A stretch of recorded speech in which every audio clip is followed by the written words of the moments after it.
Endi biz mana bo'ksa balandligini qo'yib oldik. Ikkinchi nuqtadan boshlab biz gorizontal chiziqda bo'ksa aylanasini topamiz. Buning uchun lineykamizni qo'yib olamiz va mana shu 50 santimetrni belgilaymiz. Mana chiziqlarni men to'g'rilab olaman, ya'ni ham aniqroq chiqishi uchun mana bu chiziqni nisbatan to'g'rilab olishim kerak. Chunki menda bu yerda kataklar yo'q. Shuning uchun mana bu yerdan to'g'irlayman. Va 50 santimetrni topib chizib olaman. Mana menda 50 santimetr.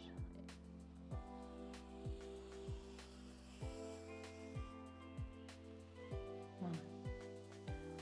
Demak, hozir bu menda ancha uzoqroq turibdi. Shuning uchun mana 50 santimetrni belgilab oldik. Mana bu joyda. Mana yana yarim santimetr qo'shar ekanman mana bu joyda. Mana. Bu bizda 4-nuqtamiz hisoblanadi. Endi hozir pastda ham xuddi shunaqa 50 santimetrni chizib, mana bu yerdan to'rtburchak shakl hosil qilamiz. Hozir bizda mana shu o'rta qiymat 50 santimetr bo'ladigan bo'lsa, endi mana shuni o'rtasini topamiz. O'rtasi bizda 25 santimetr bo'ladi. Mana shu joyda bitta tushuncha berib ketmoqchiman. Biz ikkalasini teng holatda 25 santimetr qilib mana bu joydan belgilasak bo'ladi. Lekin agar ba'zi holatda bor, misol uchun hozirgi endi figuradagi ayollar bor, ya'ni yoshlar, qizlar yoki yoshi katta ayollarmi bilmayman. Orqa dumba qismi oldiga nisbatan kattaroq. Bu holatda siz buni o'rtasidan bo'la olmaysiz.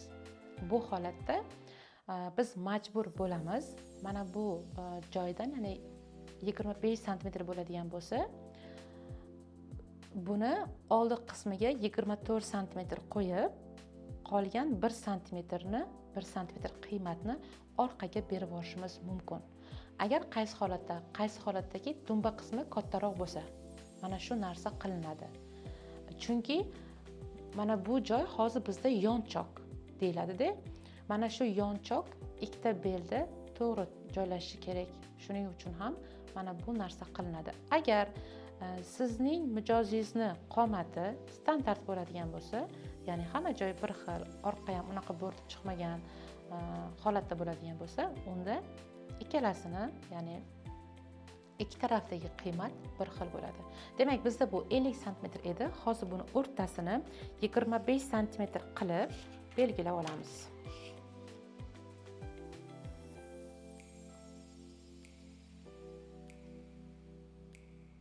Mana bu joydan boshlayapman. Yarim santimetr bu yerda qoldiryapman. Ko'pchilik buni tushunmasligi mumkin. Men uchun shunaqa qulay bu lineykada ishlash.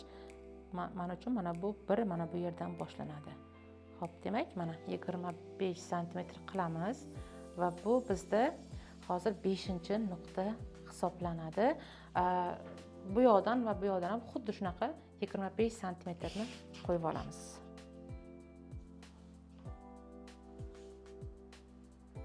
Tepasidan va etak qismidan ham xuddi shu qiymatni qo'yamiz. Va bularni o'rtasini bir-biriga ulaymiz. O'rtada bizda bu yon chiziq deyiladi. Yon chizig'ini hosil qilamiz.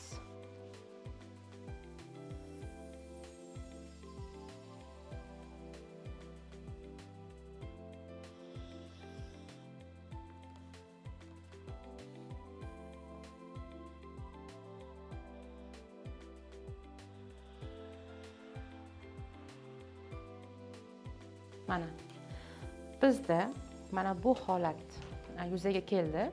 Endi yangi nuqtalar bizda hosil bo'ldi. Hozir shu nuqtalarni ham biz qo'yib chiqamiz. Demak, bizda 1, 2, 3, 4, 5-nuqta hosil bo'lgandi. Endi mana bu yerda hozir 6-nuqtamiz hosil bo'ldi. Mana bu joyda 7-chi nuqtamiz hosil bo'ldi. Bu yoqda 8. Men ichkaridan qo'yaman raqamlarni va mana bu joyda 9-chi nuqtalar hosil bo'ldi. Mana bizda yubkamiz sekin-sekin o'z shakliga ega bo'lyapti. Endi keyingi eng asosiy qiladigan ishimiz, biz hozir yubkamizni vitichkalarini taqsimlab olamiz. Vitichka deganda siz tushunasiz yoki orangizda endi boshlayotgan tikuvchilar bo'ladigan bo'lsa, bizda vitichka nima deyiladi? Vitichka mana yubkada ko'rgan bo'lsangiz kerak. Oldi tarafida vitichka bo'ladi, orqa tarafida yoki shimlarda vitichka bo'ladi, ko'ylaklarda vitichka bo'ladi. Xuddi shu narsa yubkada ham bo'ladi. Va buni biz albatta formula orqali chiqaramiz. Formula orqali chiqarilgan vitichkalar eng to'g'ri va kiyganda loyiq turadigan holatga nisbatan aytiladi. Shuning uchun hozir biz vitichkalarni qiymatini sizlar bilan birgalikda ko'rib chiqamiz. Endi hozir vitichkalarimizni qo'yib olamiz. Undan oldin bitta qiymatni qo'yib olishimiz kerak bo'ladi, ya'ni uzunliklarni qo'yib olishimiz kerak bo'ladi. Biz hozir 60 sm qilib buni o'lchashimiz bilan, endi bu yerda hozir kamerada sig'maydi uzun qilib oladigan bo'lsak, shuning uchun biz buni 60 sm ga qo'yapmiz, lekin mana bu yerdagi asosiy o'lchamlarni qo'yish orqali biz tepa qismni, ya'ni vitichkalarni taqsimotini hisoblashimiz mumkin bo'ladi. Shuning uchun hozir mana bu qiymatlarni yozib chiqamiz. Demak, bizda oldi uzunlik, mana bu oldi tarafi. Bu oldi uzunlik. Men yozib qo'yaman, oldi. Bizda oldi uzunlik mana 107 sm.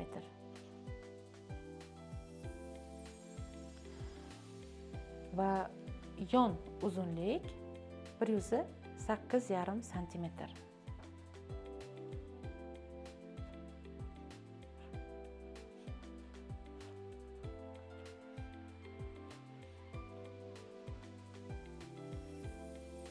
Va orqa uzunlik esa mana 108 sm.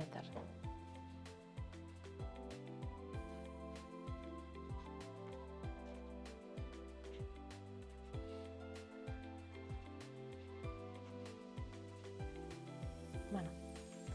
Demak, qo'yib oldik bularni. Ana endi nima qilamiz? Bularni nimaga qo'ydik? Yubkada bitta qonuniyat bor, ya'ni bu o'zgarmaydigan qonuniyat. Har qanday uzunliklar, har qanday qo'shimchalar, bular tepaga nisbatan beriladi. Yubkaning etagi yerga nisbatan gorizontal tekis holatda turishi kerak har doim. Ya'ni mana bu chiziqlarga biz umuman tegmaymiz. Etakdagi chiziqlarga tegish mumkin emas. Faqat tepada ishlashimiz shart. Ya'ni tepada biz balki qisqartiramiz yoki ko'paytiramiz yoki vitichkalarda qanaqadir o'zgarishlar bo'ladigan bo'lsa, faqat tepa qism bilan ishlaymiz. Shuning uchun yubkani etagi yerga nisbatan gorizontal tekis holatda turishi kerak. Va bu narsa uchun biz mana bu qiymatlardan foydalanamiz. Ammo biz mana bu tekislikni qo'yadigan bo'lsak, lekin bizda mana bu 3 xil o'lchovlar bor. Nimaga 3 xil o'lchov deydigan bo'lsangiz, albatta oldi tarafdan olganda tekis, orqa tarafdan olganda dumba hisobiga bu bo'rtib chiqqan qo'shilgan va yon qismida ham bu uzunroq bo'ladi. Shuning uchun ham bu o'lchaganda uzunroq bo'ladi. Mana bu qiymat kelib chiqqan. Endi biz orqa qismni, mana bu orqa o'rta qismni o'zimizga asosiy o'lcham deb olamiz va mana shundan mana bularni ayirib tashlaymiz. Bu qanaqa bo'ladi? 108dan 108,5 ni ayiramiz.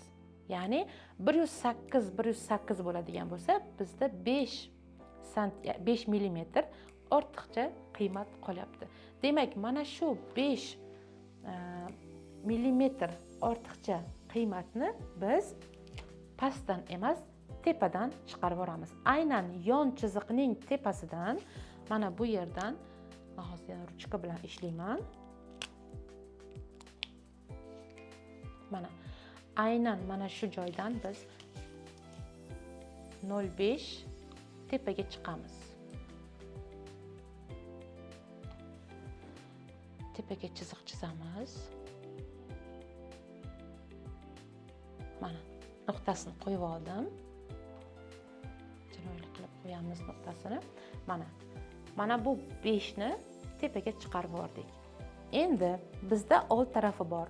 Orqa taraf 108, mana old taraf esa 107. Buni nima qilamiz? Buni 108 dan 107 ni ayiramiz. Bu esa 1 cm bo'ladi va bu birinchi nuqtadan ichkariga biz 1 cm kiramiz. Mana shu joyda bitta narsaga e'tibor bering. Agar qiymati 108 dan mana oshib ketsa, bu tepaga chiqyapti. Mana bu tepaga chiqdi. Lekin 108 dan agar kamaysa, 107 ku bu. Bu mana bu nuqtadan ichkariga kiryapti. Mana o'zini liniyasidan ichkariga kiryapti. Mana qo'yib oldik buni ham. Endi mana shu nuqtadan biz bitta uzun chiziq chizib qo'yamiz. Ozgina qalam bilan biz uchun bu orientir bo'ladi. Hozir tushuntiraman nimaligini buni. Mana buni chizib qo'ydik. Endi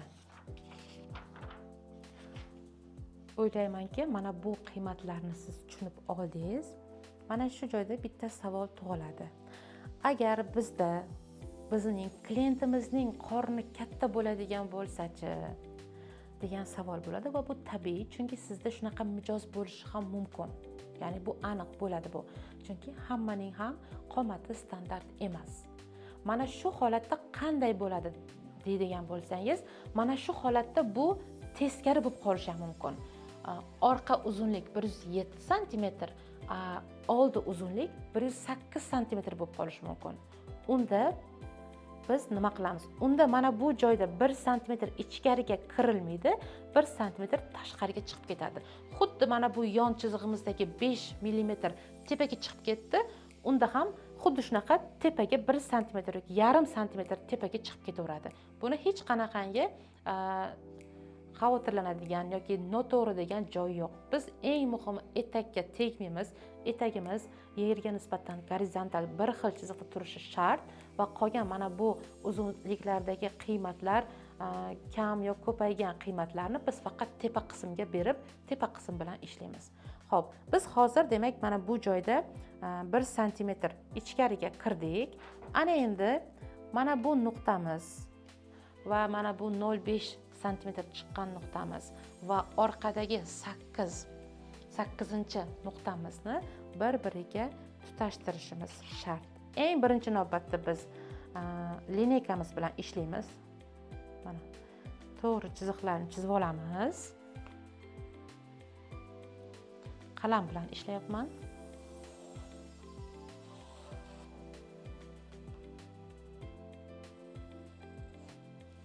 Mana to'g'ri chiziq chizib oldik.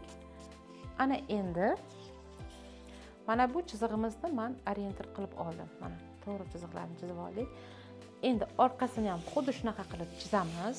Mana bu tepada mana yarim santimetr chiqqan nuqtamiz bilan 8-nuqtani bir-biriga ulaymiz.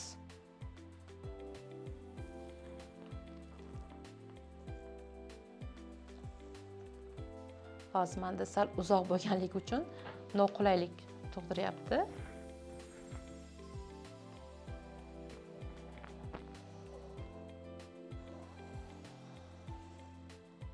Mana.